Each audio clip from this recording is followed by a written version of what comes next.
Et la calisthénie est différente. Elle vous permet de construire un physique musclé tout en maîtrisant votre corps et de progresser de diverses manières. Par exemple, lorsque vous débutez, vous commencez à apprendre à faire des pompes. Puis une fois les pompes maîtrisées, vous passez sur des pompes à une main, qui est une variante beaucoup plus difficile. Et de nouveau, une fois cette variante maîtrisée, vous voulez vous entraîner à maîtriser la planche, qui est une figure beaucoup plus avancée et impressionnante en calisthénie. Et des figures comme ça, il en existe plein, pour tous les muscles et tous les niveaux différents. Vous avez donc diverses manières de progresser, que ce soit dans le set and rep, les figures ou encore le freestyle. Tout ça peut vous motiver à tenir plus longtemps sur le long terme en apprenant de nouveaux exercices ou de nouvelles figures qui, une fois maîtrisées, le restera dans vos compétences sportives. Ce qui est souvent bien plus motivant que de soulever plus de poids ou de faire plus de répétitions à la salle. Environnement. Le fait d'être motivé ou non dépend aussi de l'environnement dans lequel vous vous entraînez.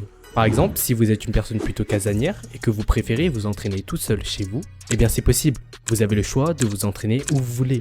Contrairement à la salle, si vous voulez vous entraîner, vous n'avez pas le choix que d'y aller à la salle, puisque tout le matériel dont vous avez besoin est là-bas. Au contraire, si vous êtes une personne qui aime fréquenter des endroits où il y a du monde et que ça vous motive à vous surpasser, vous pouvez alors aller dans des parcs de street autour de chez vous, qui rassemblent principalement des personnes qui pratiquent aussi la même discipline que vous, la calisthénie.